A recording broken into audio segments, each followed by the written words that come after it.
First contact and misunderstanding. The vast expanse of space had long been humanity's final frontier, a realm of endless possibilities and unknown wonders. For centuries, humans had gazed at the stars, wondering if they were alone in the universe.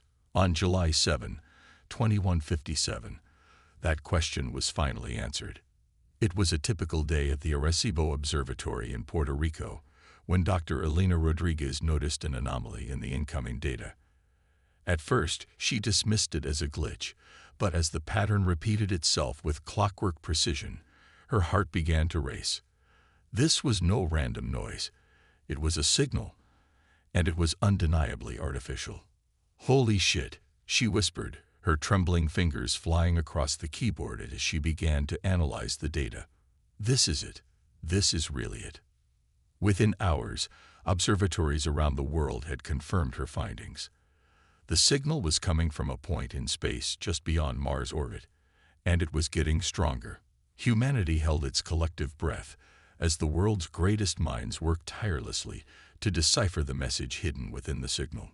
3 days later, Dr. Rodriguez stood before a hastily assembled panel of world leaders, her eyes bright with excitement and lack of sleep. "Ladies and gentlemen," she began, her voice steady despite her nerves, "the message is an invitation. They're coming to meet us." The news spread like wildfire across the globe. Humanity was no longer alone in the universe, and their cosmic neighbors were coming to say hello. As the days ticked by, the world watched the skies with a mixture of anticipation and fear. On July 15, 2157, they arrived. A fleet of sleek, silvery ships appeared in Earth's orbit, their designs unlike anything humanity had ever conceived. The lead ship, a massive vessel that dwarfed the International Space Station, broadcast a message in perfect English. "People of Earth, we come in peace. We are the Galactic Federation, and we wish to welcome you to the cosmic community." The first meeting between human representatives and the alien delegation took place on neutral ground, the Moon. As the human shuttle approached the designated landing site, Captain Sarah Chen couldn't help but feel a sense of awe. She had trained her entire life for this moment, but nothing could have prepared her for the reality of meeting an alien species. The alien delegation was led by Ambassador Zaxlorn, a tall, slender being with iridescent skin and large, multifaceted eyes. As Captain Chen stepped onto the lunar surface, she took a deep breath and spoke the words that would go down in history. "On behalf of humanity, we welcome you to our solar system. We come with open minds and hopes for friendship." Ambassador Zaxlorn's translator conveyed his response. "We are pleased to meet you, humans. Your species has long intrigued us, and we look forward to cultural exchange." The initial meetings went well, with both sides sharing information about their respective civilizations. The Galactic Federation, it turned out, was a collective of over 100 sapient species, united in their pursuit of knowledge and peaceful coexistence. They had been observing Earth for centuries, waiting for humanity to reach a level of technological advancement that would allow for meaningful interaction. However, as the discussions progressed, it became clear that there were significant cultural differences between humans and the various alien species of the Federation. The aliens were particularly baffled by humanity's history of conflict and war. "You mean to tell us," Ambassador Zaxlorn said, his multifaceted eyes blinking rapidly, "that your species regularly engages in organized violence against itself?" Captain Chen shifted uncomfortably. "Our history is complex," she admitted, "but we've made great strides towards peace and cooperation in recent centuries." The ambassador's translator conveyed his response with a tone of concern. "We find this deeply troubling. The Federation values harmony above all else. We must reconsider the wisdom of introducing such a volatile species to the galactic community." This statement sent shockwaves through the human delegation. They had come expecting to be welcomed with open arms, only to find themselves on the verge of being rejected before they had even begun. Dr. Rodriguez, who was part of the scientific team, stepped forward. "Ambassador, with all due respect, Our capacity for conflict is matched only by our capacity for growth and innovation. It's true that our history is marked by war, but it's also filled with incredible achievements in art, science, and philosophy. The ambassador seemed unconvinced, and the humans could sense the growing unease among the alien delegation. It was clear that they needed to find a way to prove humanity's worth to the galactic community. As the discussions continued, tensions began to rise. The aliens were particularly interested in Earth's natural resources, especially its abundance of liquid water, a rarity in the galaxy. Some members of the human delegation began to suspect that the Federation's interest in Earth might not be entirely benevolent. The situation came to a head during a tour of one of the alien ships. Captain Chen and her team were being shown the ship's advanced propulsion system when one of the junior officers, Lieutenant Wei, noticed something odd about the ship's energy readings. "These power levels," he muttered, "they're off the charts. This isn't just a diplomatic vessel." Before anyone could stop him, Wei pulled out a handheld scanner and began taking readings. The alien crew reacted immediately, their previously calm demeanor replaced by alarm and aggression. "Stop that at once," the alien engineer shouted, reaching for Wei's device. In the confusion that followed, Wei's scanner was knocked from his hand, clattering to the floor and shattering. The aliens interpreted this as an act of espionage, and within moments, alarms were blaring throughout the ship. Captain Chen found herself in a nightmare scenario. What should have been a peaceful exchange had turned into a potential diplomatic disaster. She raised her hands in a gesture of peace, trying to calm the situation. "Please," she said, her voice steady despite her racing heart. "This is all a misunderstanding. We meant no harm." But the damage was done. The aliens escorted the human delegation off the ship, their previous friendliness replaced by cold suspicion. As they were shuttled back to the lunar base, Chen knew that the future of human-alien relations hung in the balance. Back on Earth, news of the incident spread quickly. World leaders scrambled to control the narrative, but social media was ablaze with speculation and fear. Some called for immediate military preparation, while others pleaded for calm and continued diplomacy. In orbit, the alien fleet's posture had changed. Where before their ships had been in a loose, peaceful formation, now they had taken up defensive positions. The message was clear: one wrong move, and humanity's first contact could become its last. As the human delegation prepared to return to Earth, Ambassador Zaxlorn requested a final meeting with Captain Chen. In a private room at the lunar base, the ambassador's large eyes fixed on Chen with an unreadable expression. "Captain," the translator conveyed, "we came here with hopes of welcoming the new species to our community. Instead, we find ourselves on the brink of conflict." Chen nodded solemnly. "I understand, Ambassador, but please believe me when I say that we truly do want peace. What happened on the ship was a regrettable accident, nothing more." The ambassador was silent for a long moment before responding. "Perhaps, but it has become clear to us that humanity is not yet ready for full integration into the Galactic Federation." Chen felt her heart sink, but the ambassador wasn't finished. "However," Zaxlorn continued, "we are not without compassion. We recognize the potential in your species, despite its flaws. Therefore, we propose a challenge." "A challenge?" Chen asked, her interest piqued. "Yes, a series of tests to prove humanity's worth. If you succeed, you will be welcomed into the Federation. If you fail..." The ambassador let the sentence hang unfinished, but the implication was clear. As Chen left the meeting, her mind was racing. A challenge to prove humanity's worth to the galaxy. It seemed almost absurd. And yet, the alternative was unthinkable. She knew that when she returned to Earth, she would be bringing back news that would change the course of human history forever. The fate of humanity now rested on their ability to pass the Galactic Federation's mysterious tests. As her shuttle began its descent towards Earth, Captain Chen couldn't help but wonder, were they ready for what was to come? The blue marble of Earth grew larger in the viewport, and with it, The weight of responsibility on Chen's shoulders. Whatever these tests might be, humanity would face them together. They had to. The future of their species depended on it. As the shuttle broke through the atmosphere, Chen steeled herself for the challenges ahead. The game had changed, and now humanity had to prove itself worthy of the stars. The greatest adventure in human history was about to begin.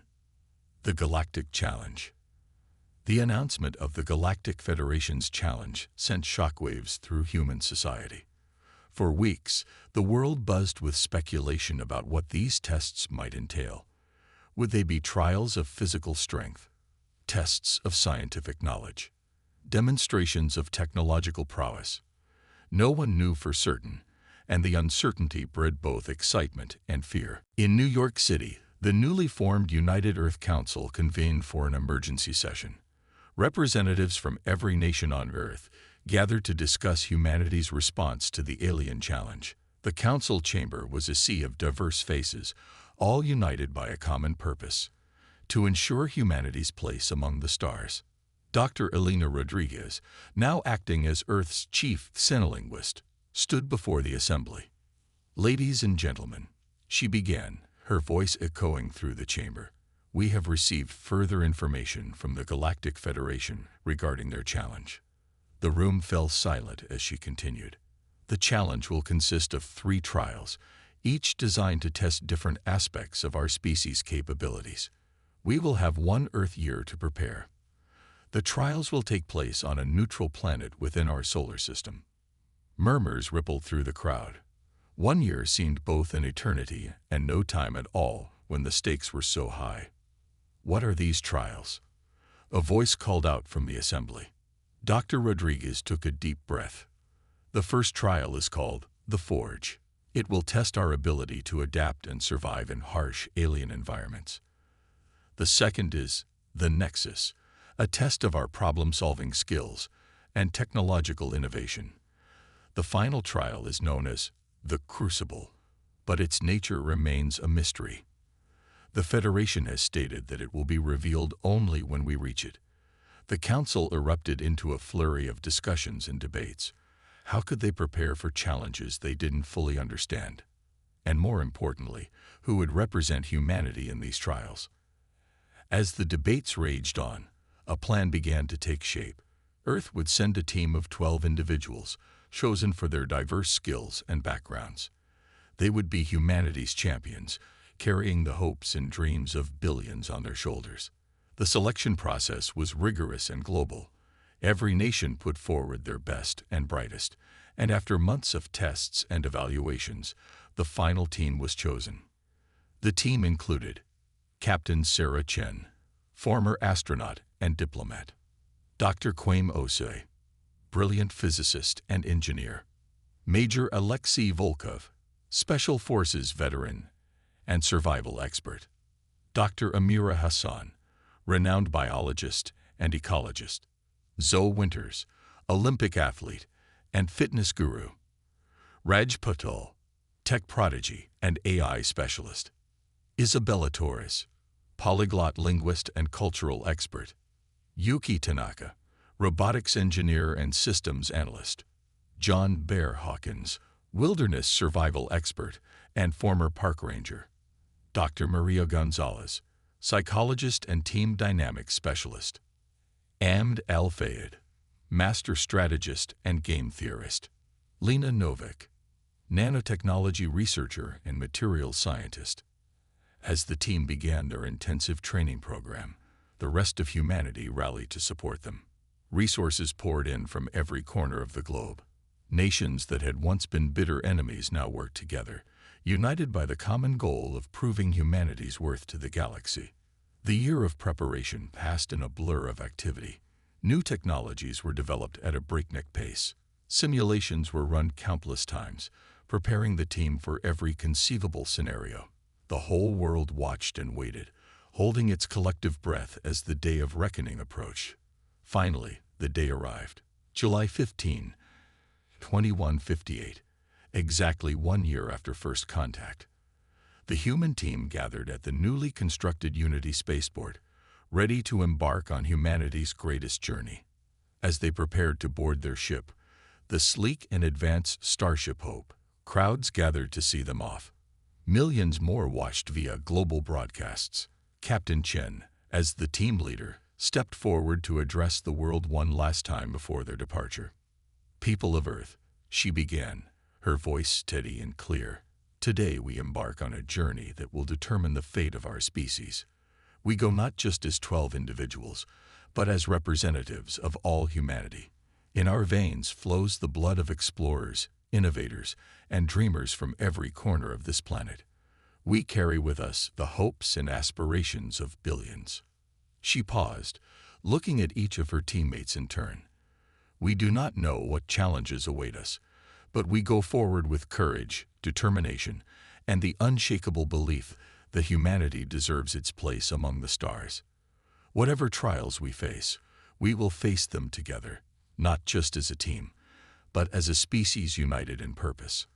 As Chen's words rang out across the globe, a surge of pride and unity swept through humanity. For perhaps the first time in history, the entire species stood as one, their differences set aside in the face of this monumental challenge. The team boarded the Starship Hope, each step taking them closer to their destiny. As the ship's engines roared to life, billions of eyes turned skyward, watching as humanity's champions soared into the heavens. The journey to the challenge site took 3 days. As they approached the designated planet, a small rocky world orbiting a distant star, tension aboard the ship was palpable. They had trained for a year, but would it be enough?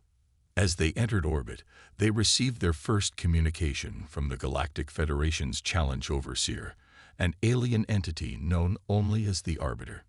"Greetings, champions of Earth," the Arbiter's translated voice echoed through the ship. "Your first trial awaits you on the surface. Prepare yourselves for the forge." The team exchanged nervous glances. This was it. The moment they had been preparing for was finally here. As they began their descent to the planet's surface, Dr. Hassan's sensors picked up some troubling readings. "The atmosphere," she said, her voice tight with concern. "It's highly corrosive. Our standard equipment won't last long down there." Raj, the tech prodigy, quickly pulled up the ship's fabrication schematics. "We can modify our suits," he suggested, fingers flying over the holographic display. "If we reconfigure the outer layer with a nanomaterial coating, it should buy us some time." The team sprang into action, working feverishly to adapt their equipment for the hostile environment that awaited them. As they worked, Captain Chen couldn't help but feel a surge of pride. This was humanity at its best, adaptable, innovative, and unbreakable in the face of adversity. As the Starship Hope touched down on the planet's barren surface, the team gathered for one final briefing. Chen looked at each of her teammates, seeing determination etched on every face. "Remember your training," she said. "Stay together, watch each other's backs, and never forget what we're fighting for. Humanity is counting on us." With a hiss of depressurization, the ship's hatch opened, revealing a landscape that seemed to have been pulled from the depths of a nightmare. The sky was a sickly green, roiling with acidic clouds. The ground was a patchwork of jagged rocks and bubbling pools of unknown substances. In the distance, great pillars of stone rose into the sky, their surfaces etched with glowing symbols. As the team took their first steps onto the alien world, their modified suits immediately began to sizzle and smoke. The corrosive atmosphere was even more potent than they had anticipated. "We need to move quickly," Major Volkov growled, his military training kicking in. "Find shelter and establish a base of operations." They set off towards the stone pillars, figuring they offered the best chance of shelter. As they trudged across the hostile terrain, each step was a struggle against the planet's slightly higher gravity. Suddenly, Zoe, the athlete, called out in alarm. "The ground. It's moving." To their horror, the team realized that what they had taken for solid ground was actually a vast colony of alien organisms. As their footsteps disturbed the creatures, the entire landscape began to shift and writhe. "Run!" Chen shouted, and the team broke into a sprint, desperately trying to reach the relative safety of the stone pillars. As they ran, the ground beneath them bubbled and churned. Geyser-like eruptions of corrosive fluid burst around them, forcing them to dodge and weave. John Bear Hawkins, the survival expert, was bringing up the rear, helping those who stumbled. Just as they reached the base of the nearest pillar, a massive tendril erupted from the ground, wrapping itself around Bear's leg. Without hesitation, Lena Novak, the nanotechnology expert, pulled out a device she had been working on during the journey. "Bear, catch," she shouted, tossing the device to him. It was a prototype nanobot swarm, designed to break down organic matter. Bear caught the device and activated it, watching in amazement as the tiny robots swarmed over the tendril, dissolving it in seconds. Freed from the creature's grasp, Bear rejoined the group at the base of the pillar. As they caught their breath, they realized that the glowing symbols on the pillar's surface were changing, reacting to their presence. Dr. Osei, the physicist, studied the symbols intently. "It's some kind of puzzle," he muttered. I think we need to solve it to proceed." As the team huddled around the pillar, trying to decipher the alien symbols, they became acutely aware of their surroundings. The corrosive atmosphere was slowly but surely eating away at their suits. Strange, predatory creatures could be seen circling in the distance, drawn by their presence. And all the while, the very ground beneath their feet seemed alive and hostile. This, they realized, was the true nature of the Forge. It wasn't just about surviving the hostile environment. It was about thriving in it. They would need to adapt, to innovate, and to work together in ways they had never imagined. As they began to unravel the puzzle before them, each team member bringing their unique skills to bear, a sense of grim determination settled over the group. This was only the beginning of their trials, but they were ready. They were humanity's best, chosen to represent their species in this cosmic crucible. The fate of Earth hung in the balance, but as Captain Chen looked at her team, battered but unbowed, working together with seamless efficiency, she felt a glimmer of hope. Whatever challenges the Galactic Federation had in store for them, humanity would face them head-on. The Forge had only just begun, and humanity was ready to prove its mettle. The stars themselves seemed to hold their breath, watching as this young species took its first steps towards its cosmic destiny. Human ingenuity unleashed.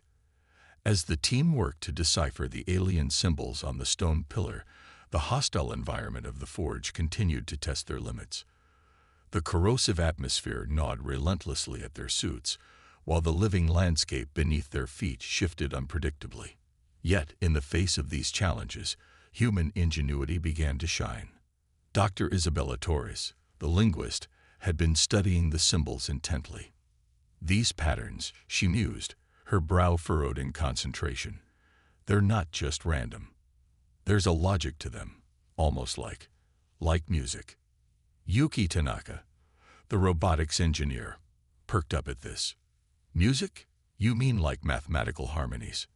Torres nodded excitedly. "Exactly. Each symbol seems to represent a specific frequency, if we can reproduce these frequencies in the right order." Raj Patel, the tech prodigy, was already pulling components from his pack. "I can rig up a sonic emitter with some of our spare parts. If Dr. Osei can calculate the exact frequencies, we might be able to play this alien music."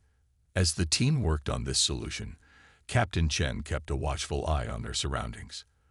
The predatory creatures they had spotted earlier were growing bolder, slowly closing in on their position.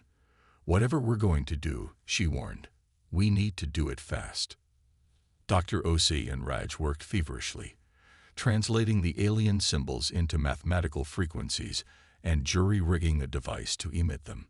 As they worked, Lena Novak noticed something alarming. "Our suits," she said, her voice tight with concern. "The corrosion is accelerating. We've got maybe an hour before they fail completely." The news sent a ripple of tension through the group, but they didn't let it break their focus. If anything, the added pressure seemed to sharpen their minds and quicken their hands. Finally, after what seemed like an eternity, but was in reality only about 20 minutes. Raj held up the makeshift sonic emitter. "It's ready," he announced. "Let's hope this works."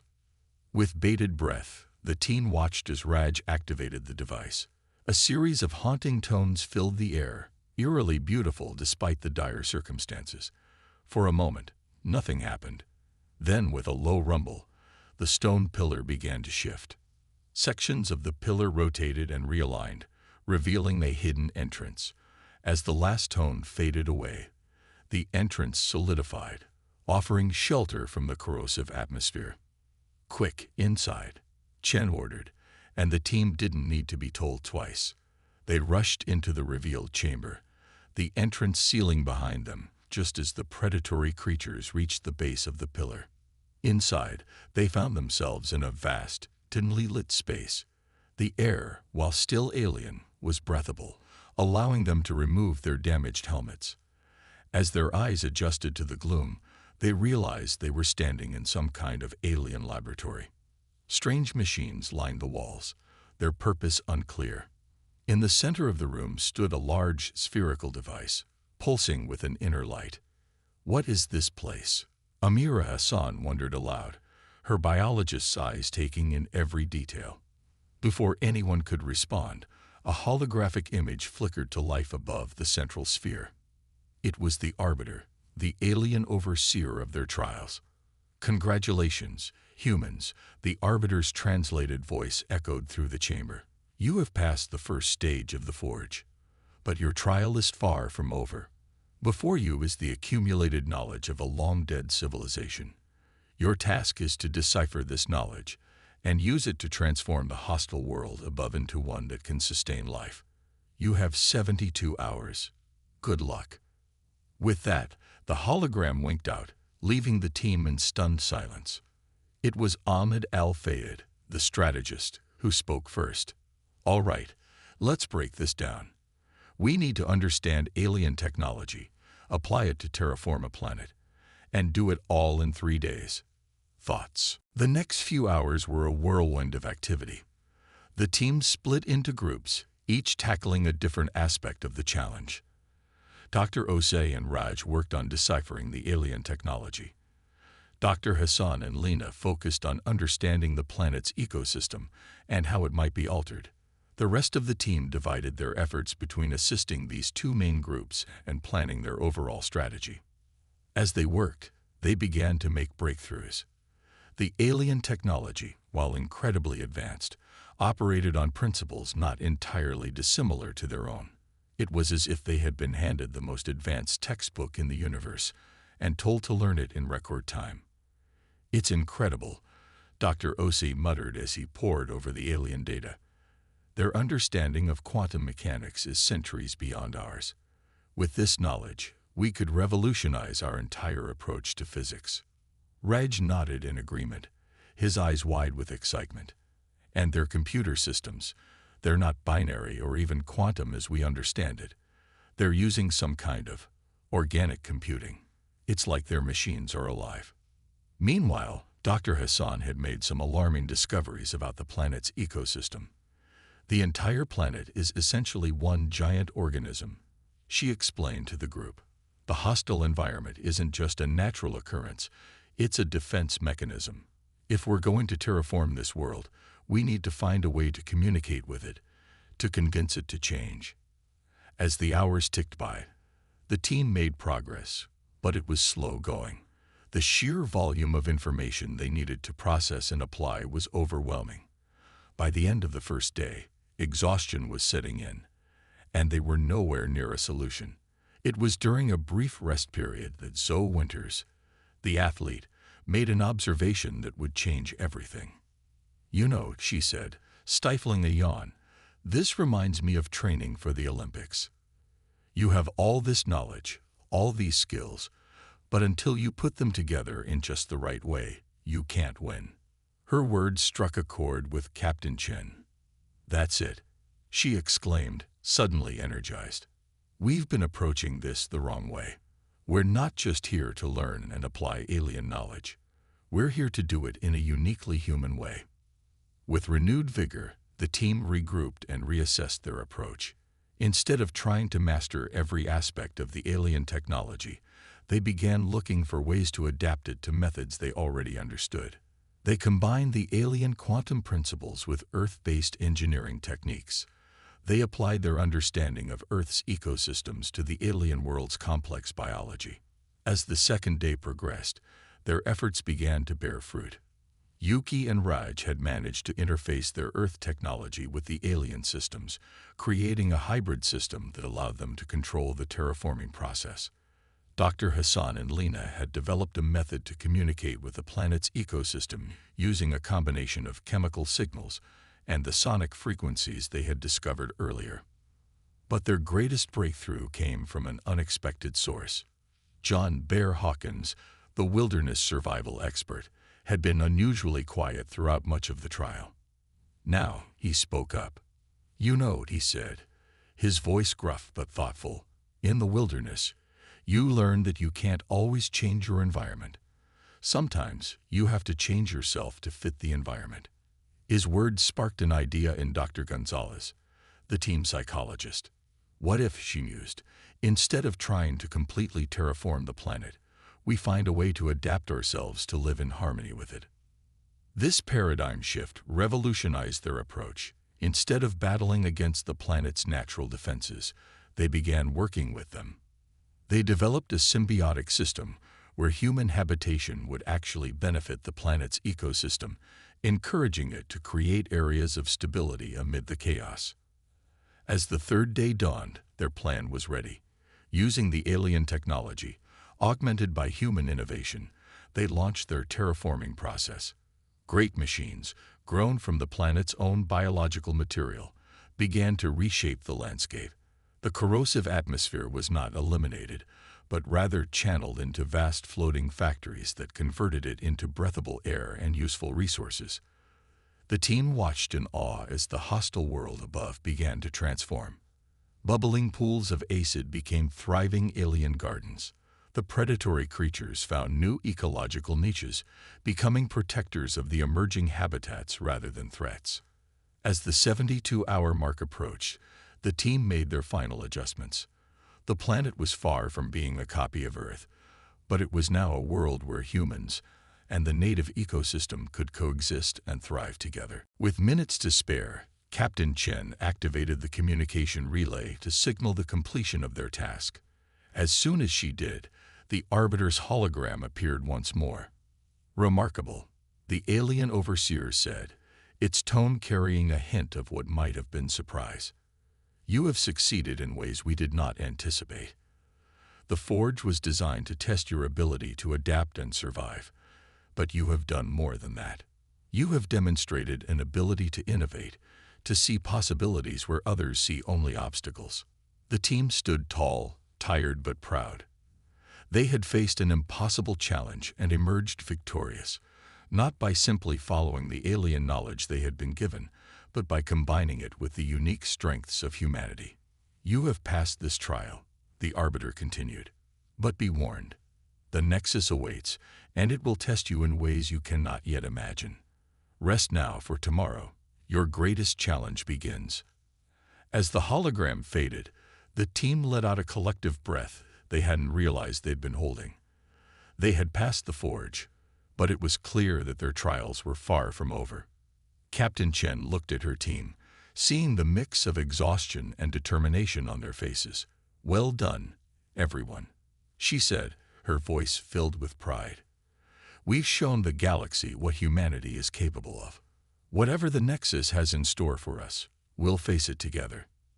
As the team settled in for a well-deserved rest, they couldn't help but feel a sense of anticipation. They had overcome the impossible once. Now, they were ready to do it again. The Nexus awaited, and with it, the next step in humanity's journey to prove its worth to the stars. The turning point. The human team awoke to find themselves transported to a new environment. Gone was the harsh, alien world of the Forge, replaced by a sterile, white room that seemed to stretch endlessly in all directions. As they gathered their bearings, the familiar hologram of the Arbiter materialized before them. "Welcome to the Nexus. the alien overseer announced. This trial will test not just your problem-solving abilities, but your capacity for empathy, ethics, and foresight. The challenges you face here will have far-reaching consequences. Choose wisely. Before anyone could ask for clarification, the arbiter vanished, and the blank white space around them shimmered and transformed. They now stood in what appeared to be a vast control room, filled with holographic displays and alien interfaces. Dr. Quame Osi approached one of the displays, his eyes widening as he began to decipher its contents. "This is incredible," he breathed. "It's a simulation of an entire galaxy, down to the smallest detail." Captain Chen joined him, studying the swirling map of stars and planets. "But what are we supposed to do with it?" As if in response to her question, a series of alert signals began flashing across the displays. Red warning icons appeared over several star systems, accompanied by streams of alien text. Isabella Torres, the linguist, quickly began translating. It's a crisis," she reported, her voice tense. "Multiple civilizations across the galaxy are facing extinction-level events. Supernovas, planet-killing asteroids, plague outbreaks, resource depletion. We have to decide how to allocate resources to save them." The gravity of the situation settled over the team. They weren't just solving abstract puzzles anymore. They were making decisions that would determine the fate of billions of simulated lives. "How much time do we have?" Major Volkov asked, his military training kicking in as he assessed the tactical situation. A countdown appeared on the main display. 24:00. 1 day to save a galaxy. The team sprang into action, dividing into smaller groups to tackle different crises. Dr. Hassan and Lena focused on the biological threats, working to develop cures for the alien plagues. Dr. Osei and Raj tackled the astronomical dangers, devising ways to divert asteroids and contain supernovas. The others worked on resource allocation and evacuation strategies for the civilizations in immediate danger. As they worked, they quickly realized that the challenge was more complex than it first appeared. Every action they took had ripple effects across the simulated galaxy. Saving one civilization often meant diverting resources from another. The ethical implications of their choices weighed heavily on them. "We can't save everyone," Amd al-Fayed said grimly, after running countless simulations. "No matter what we do, some of these civilizations will be lost." The realization hit the team hard. They had come into this challenge riding high on their success in the Forge, but now they faced a problem with no perfect solution. Dr. Maria Gonzalez, the team psychologist, noticed the morale dropping. "Remember," she said, addressing the group, "this is a test of our decision-making, not just our problem-solving. We need to approach this the way we would if these were real lives at stake." Her words seemed to refocus the team. They began to look at the problem not just as a logistical challenge, but as a test of their values and judgment. As the hours ticked by, they made progress, but also faced setbacks. A plan to divert an asteroid from one system inadvertently sent it hurtling towards another. A cure developed for one alien plague proved fatal to a different species. Each mistake was a harsh lesson, forcing them to think more carefully about the far-reaching consequences of their actions. Halfway through their allotted time, a new alert appeared on the displays. A wormhole had opened in the heart of the galaxy, threatening to destabilize dozens of star systems. "This is impossible," Dr. Osei muttered, frantically analyzing the data. "The energy required to create a wormhole of this size. It's not natural. Someone, or something, must have created it intentionally." The implications were staggering. They weren't just dealing with natural disasters anymore, but potentially with an intelligent threat to the entire galaxy. Captain Chen made a decision. "Raj, Yuki, I want you two to focus on this wormhole. Try to figure out who or what created it and why. The rest of us will continue working on the other crisis." As Raj and Yuki delved into the mystery of the wormhole, the others redoubled their efforts on the existing problems. They were making progress, but time was running out. and they were all acutely aware that billions of simulated lives hung in the balance. With just 6 hours left on the clock, Raj made a breakthrough. "Captain, you need to see this," he called out, his voice a mix of excitement and apprehension. The team gathered around his display. "The wormhole," Raj explained. "It's not a threat. It's a solution. If we can stabilize it and control its exit point, we could use it to evacuate multiple civilizations at once, or to quickly transport resources where they're needed most." The potential was enormous, but so were the risks. One miscalculation could turn the wormhole into a galaxy-destroying black hole. "Can we do it?" Chen asked, looking around at her team. "Can we control something like this?" Dr. Osi nodded slowly. "Theoretically, yes, but we be working with principles of physics that we've only just begun to understand. The margin for error would be very small." A tense silence fell over the group. They had a potential solution that could save billions, but one that also carried the risk of unimaginable destruction. It was John Bear Hawkins who broke the silence. "You know what," he said, his gruff voice thoughtful. "In survival situations, sometimes the biggest risk is not taking one when you need to. If this wormhole is our best shot at saving the most lives, I say we take it." His words seemed to galvanize the team. They had been chosen to represent humanity not just for their intelligence or skills, but for their courage and determination. This was the moment to prove they deserved that trust. "All right," Captain Chen said, her voice firm with resolve. "Let's do this. Raj, Yuki, Dr. Osai, you're our wormhole team. Figure out how to control and stabilize it. The rest of us will work on coordinating the evacuations and resource distribution. We've got one shot at this. Let's make it count." The final hours were a blur of frantic activity. The wormhole team worked tirelessly, pushing the boundaries of their understanding of physics. The others coordinated a massive galaxy-wide effort, preparing civilizations for evacuation and organizing fleets of ships to distribute resources. As the countdown reached its final minutes, everything was in place. The wormhole had been stabilized, its exit point carefully calculated to provide maximum benefit to the threatened systems. Evacuation ships were ready, poised to dive into the swirling vortex of space-time. "This is it," Chen said, her hand hovering over the activation control. "Is everyone ready?" The team nodded, their faces a mix of determination and nervous anticipation.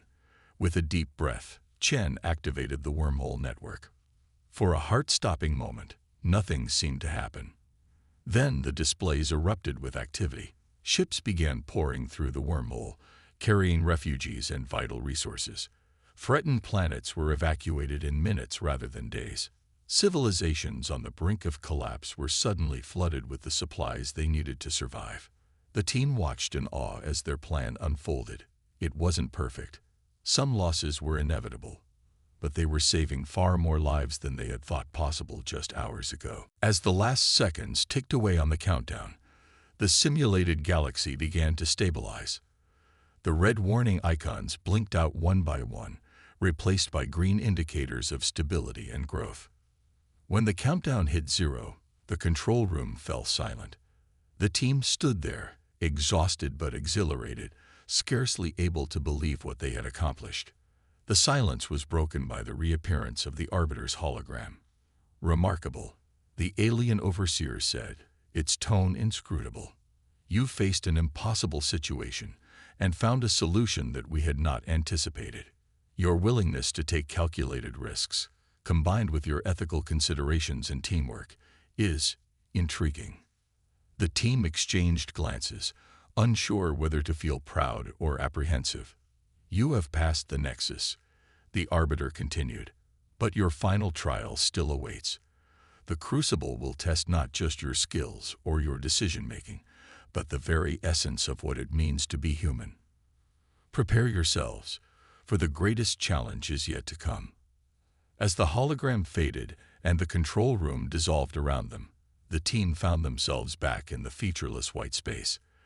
They were exhausted, pushed to their mental and emotional limits, but there was also a newfound strength in their unity.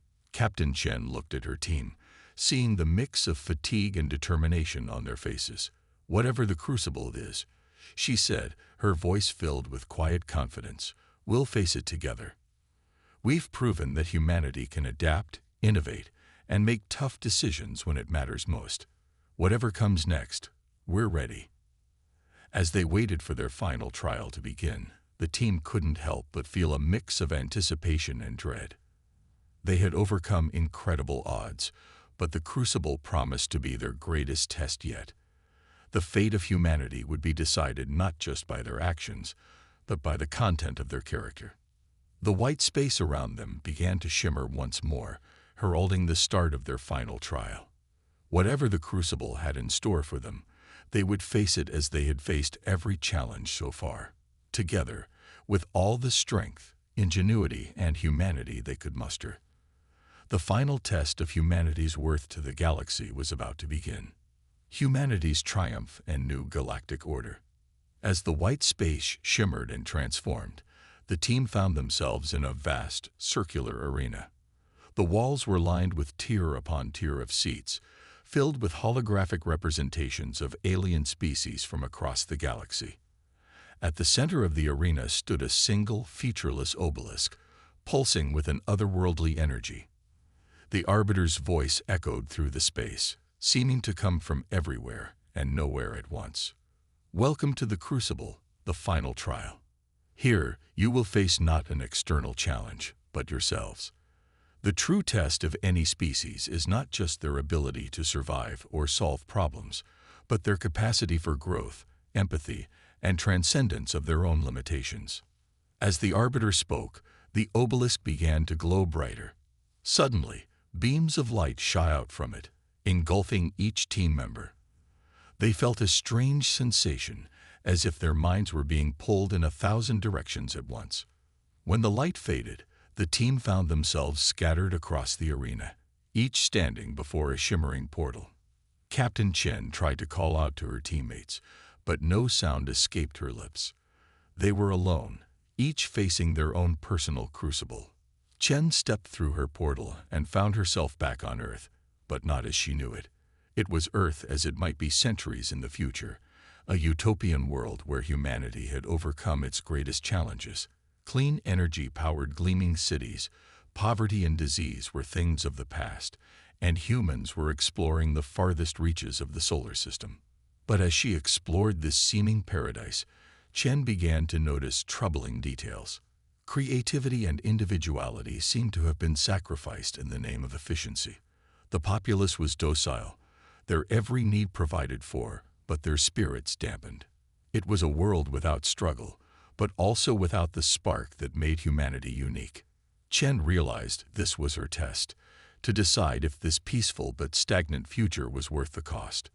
Would she choose safety and comfort for humanity, or the messy, chaotic, but vibrant spirit that had brought them to the stars? Meanwhile, Dr. Quaim Osei found himself in a world where science reigned supreme.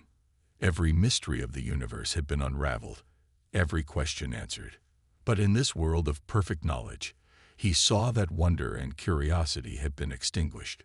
The joy of discovery, the thrill of the unknown, all were gone.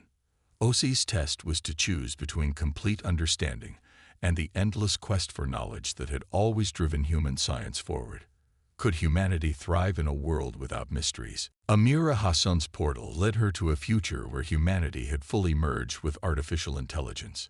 Human consciousness could be uploaded, downloaded, and transferred at will. Death was obsolete, and the boundaries between individual minds were blurring. Hassan had to grapple with the question of identity and the nature of consciousness. Was this transcendence of biological limitations the ultimate destiny of humanity, or would it mean the loss of what made humans fundamentally human? Each team member faced similar philosophical and ethical dilemmas, forcing them to confront the core aspects of human nature and the potential futures of their species. They were being asked not just to solve a problem, but to define what humanity should be. As they wrestled with these profound questions, they began to realize something crucial. Though they were experiencing these trials individually, they could feel the presence of their teammates. It was subtle at first, a fleeting thought that seemed to come from someone else, a burst of emotion that felt foreign yet familiar. They were connected, their minds linked across the fabric of the crucible. And through this connection, they began to share their experiences, their doubts, and their insights. Raj Patel, facing a world where technology had advanced to seeming magical levels, shared his awe, but also his concern about the loss of human agency. Zoe Winters, in a reality where physical limitations have been eliminated, expressed her exhilaration, but also her worry about the value of effort and achievement in such a world. As they shared their experiences, a realization began to dawn on them. The crucible wasn't just testing them as individuals, but as a collective. It was humanity as a whole that was being judged, not just 12 representatives. With this understanding, they began to work together in a way they never had before. Their minds melded, not losing individuality, but achieving a perfect synergy. They saw the myriad possible futures for humanity, the pitfalls and the potentials, the dangers and the dreams.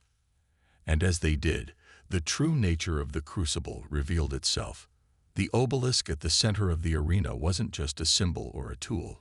It was a key to unlocking humanity's true potential. Together, moving as one in both body and mind, the team approached the obelisk. As they reached out to touch it, they felt the full weight of their species' history, every triumph and tragedy, every leap forward and stumble back. In that moment, they made their choice, not for utopia or stagnation, not for transcendence or tradition, but for potential. They chose a future where humanity would continue to grow, to strive, to face challenges and overcome them.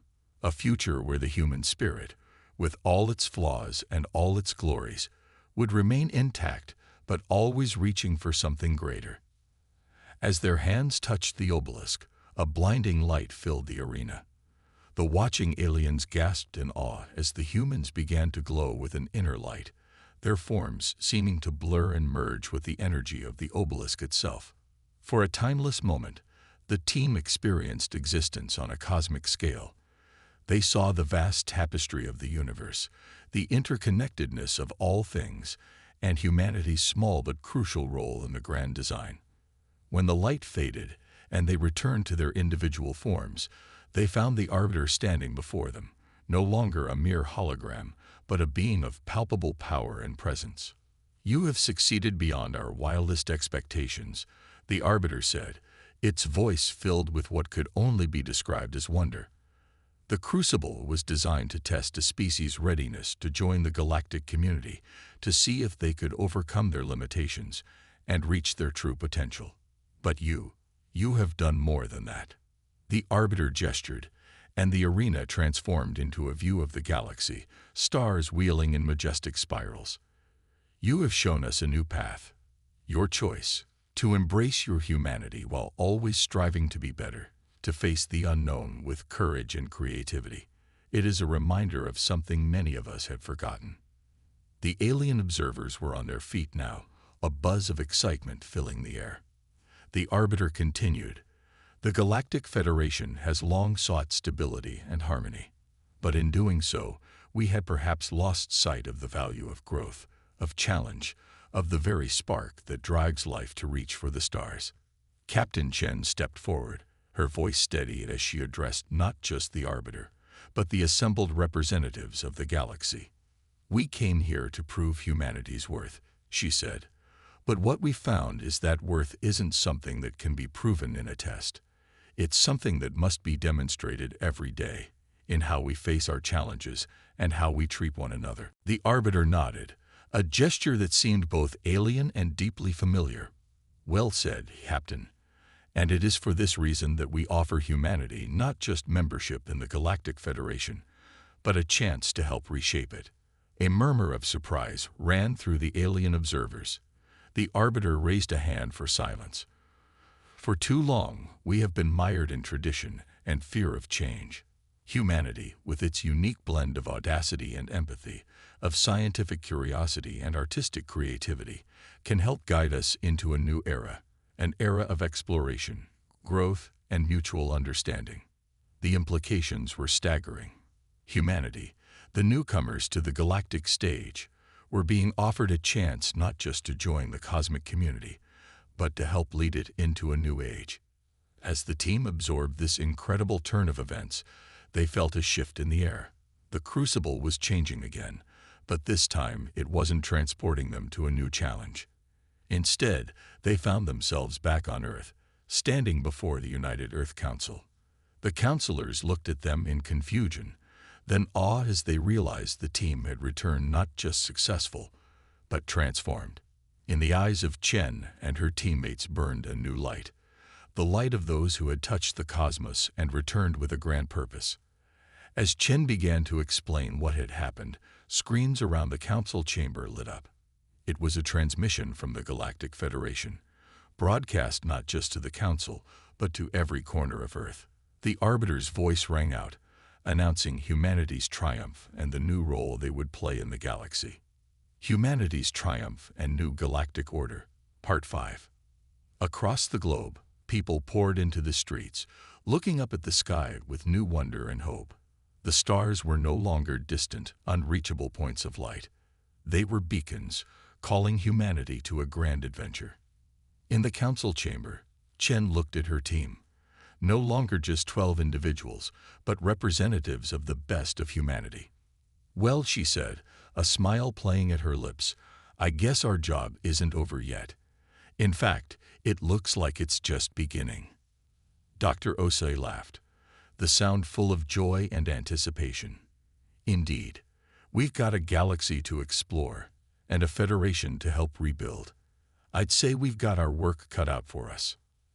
As the council erupted into excited discussion and plans began to form for humanity's new role in the galaxy, Chen took a moment to reflect. They had set out to prove humanity's worth, but in the end, they had done something far greater. They had reminded an entire galaxy of the power of the indomitable human spirit.